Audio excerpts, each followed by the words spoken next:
ಅಮ್ಮನ ಕೈ ರುಚಿಗೆ ಯಾವತ್ತೂ ಸಾಟಿಯೇ ಇಲ್ಲ. ನನ್ನ ಬಾಲ್ಯದ ನೆನಪುಗಳನ್ನು ಮರಳಿ ತಂದ ಅಮ್ಮನ ಅಡುಗೆ. ಅಮ್ಮ ಸಾಂಪ್ರದಾಯಿಕ ರುಚಿ ಮರಕೆಸುವಿನ ಎಲೆಯ ಪತ್ರೊಡೆ. ಇವತ್ತು ಈ ವ್ಲಾಗಿನಲ್ಲಿ ನಾನು ಸಾಂಪ್ರದಾಯಿಕ ಶೈಲಿಯಲ್ಲಿ ಮಾಡುವಂತಹ ಮರಕೆಸುವಿನ ಎಲೆಯ ಪತ್ರೊಡೆಯನ್ನು ನನ್ನ ಅಮ್ಮನ ಕಿಚನಿಂದ ನೋಡಿಕೊಂಡು ಬರೋಣ. ಹೆಲೋ ಮೈ ಯೂಟ್ಯೂಬ್ ಫ್ಯಾಮಿಲಿ, ಹೇಗಿದ್ದೀರಾ? ನೀವೆಲ್ಲರೂ ಚೆನ್ನಾಗಿದ್ದೀರಾ ಅಂತ ನಾನು ಭಾವಿಸ್ತೀನಿ. ಇವತ್ತು ಮಾಡ್ತಾ ಇರೋದು ಮರಕೆಸುವಿನ ಪತ್ರೊಡೆ.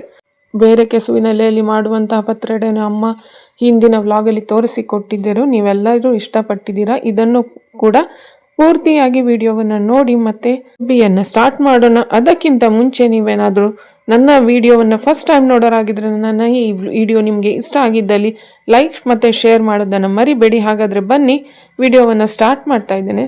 ಮರಕೆಸುವನ್ನು ಈ ರೀತಿ ಚೆನ್ನಾಗಿ ತೊಳೆದು ಸ್ವಚ್ಛವಾಗಿ ತೊಳೆದು ನಾವು ಇದನ್ನು ನೋಡಿ ನಾರೆಲ್ಲ ತೆಗಿಬೇಕು ಈ ರೀತಿಯಾಗಿ. ಇಲ್ಲಾಂದರೆ ನಾರೆಲ್ಲ ಸರಿಯಾಗಿ ತೆಗೆದಿದ್ರೆ ಚೆನ್ನಾಗಿ ಕಡಿತದೆ.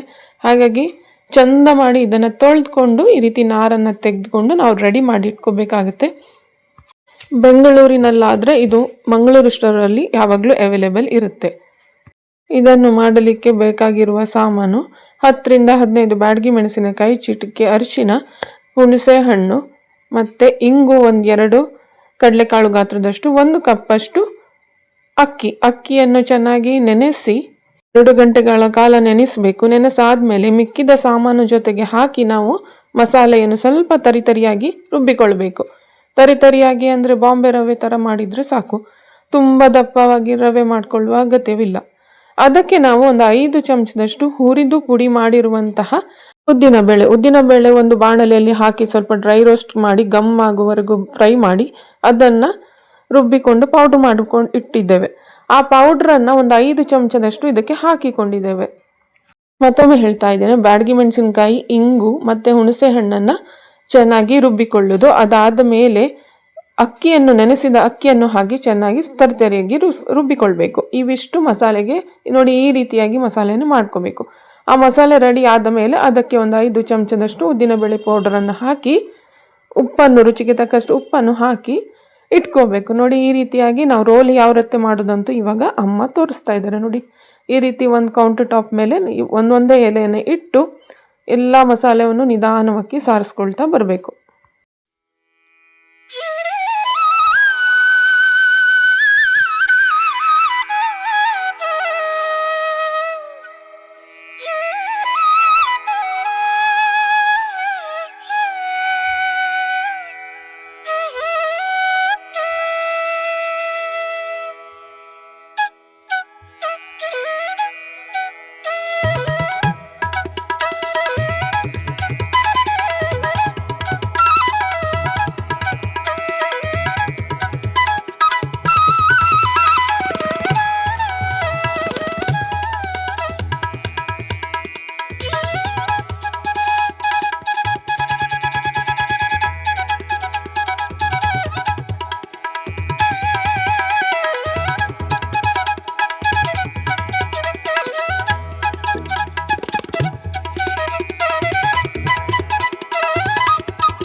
ಈ ರೀತಿಯಾಗಿ ನಾವು ಒಂದೊಂದೇ ರೋಲನ್ನು ಮಾಡಿಟ್ಕೊಳ್ಬೇಕಾಗುತ್ತೆ. ಇಲ್ಲಿ ನೋಡಿ ಎಷ್ಟು ಚೆನ್ನಾಗಿ ರೋಲ್ ಮಾಡ್ತಾ ಇದ್ದಾರೆ. ತುಂಬ ಸಾಫ್ಟ್ ಇರುವಂತಹ ಎಲೆಯನ್ನು ತಗೊಳ್ಬೇಕು.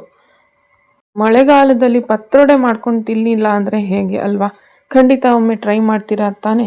ಟ್ರೈ ಮಾಡಿದರೆ ಮತ್ತು ಹೇಗೆ ಬಂತು ಅಂತ ನನಗೆ ಕಮೆಂಟ್ ಮಾಡೋದನ್ನು ಮಾತ್ರ ಮರಿಬೇಡಿ. ನೋಡಿ ಈ ರೀತಿಯಾಗಿ ರೋಲನ್ನು ಮಾಡಿಟ್ಕೊಂಡಿದ್ದೇವೆ. ಇದನ್ನು ಇವಾಗ ನಾವು ಇಮಿಡಿಯೇಟ್ ಆಗಿ ಕಟ್ ಮಾಡಿ ಕೂಡ ಫ್ರೈ ಮಾಡಲಿಕ್ಕೆ ಆಗ್ತದೆ.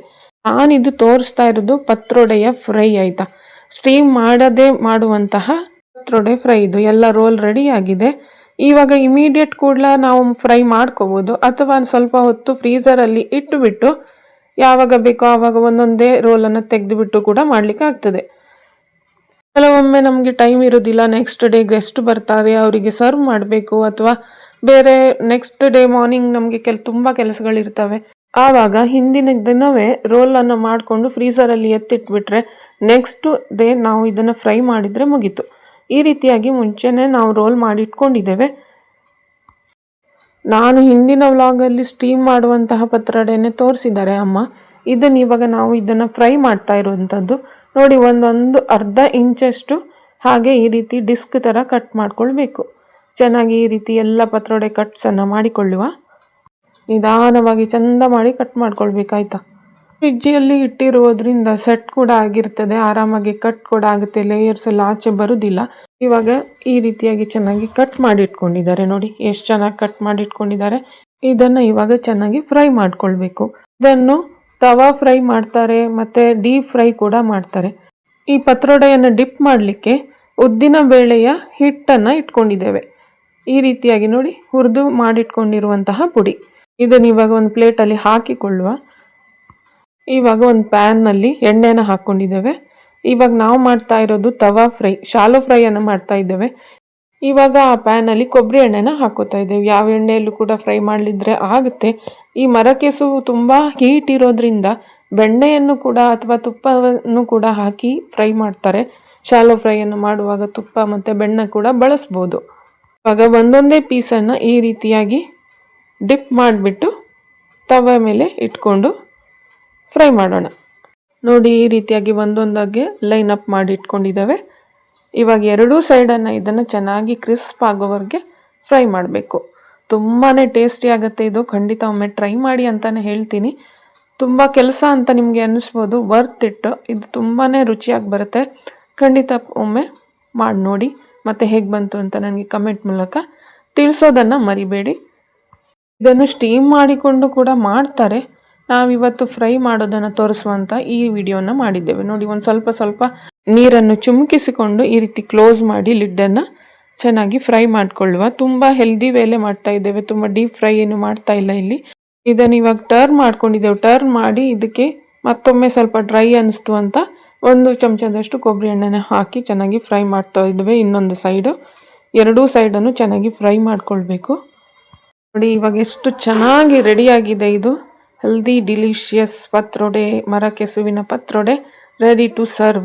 ಅಪ್ಪ, ನೋಡಿದ್ರಂತೂ ನನಗೆ ಬಾಯಲ್ಲಂತೂ ನೀರು ಬರ್ತಾ ಇದೆ ಇಲ್ಲಿ.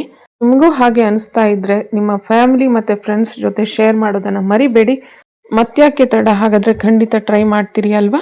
ಇದರ ಟೇಸ್ಟ್ ಹೇಗಿರ್ತದಂತೆ, ತುಂಬ ಕ್ರಿಸ್ಪಿ, ಒಳಗಡೆ ಸಾಫ್ಟ್, ಅದ್ರ ಕೋಟ್ ಮಾಡಿರುವಂತಹ ಪುಡಿ ಇದೆಯಲ್ಲ, ಕುರುಮ್ ಅಂತ ಸಿಗ್ತಾನೆ ಇರ್ತದೆ. ತುಂಬಾ ಅದ್ಭುತವಾದಂತಹ ರುಚಿ ಇದಕ್ಕೆ. ನಾನು ಇದನ್ನು ಫಿನಿಶ್ ಮಾಡ್ತೀನಿ. ಮತ್ತೆ ಸಿಗೋಣ ಇನ್ನೊಂದು ಬ್ಲಾಗಲ್ಲಿ ಮತ್ತಷ್ಟು ರೆಸಿಪೀಸ್ಗಳೊಂದಿಗೆ. ಅಲ್ಲಿಯವರೆಗೂ ಹೆಲ್ದಿಯಾಗಿರಿ, ಖುಷಿಯಾಗಿರಿ. And thank you for watching. Take care of yourself and bye.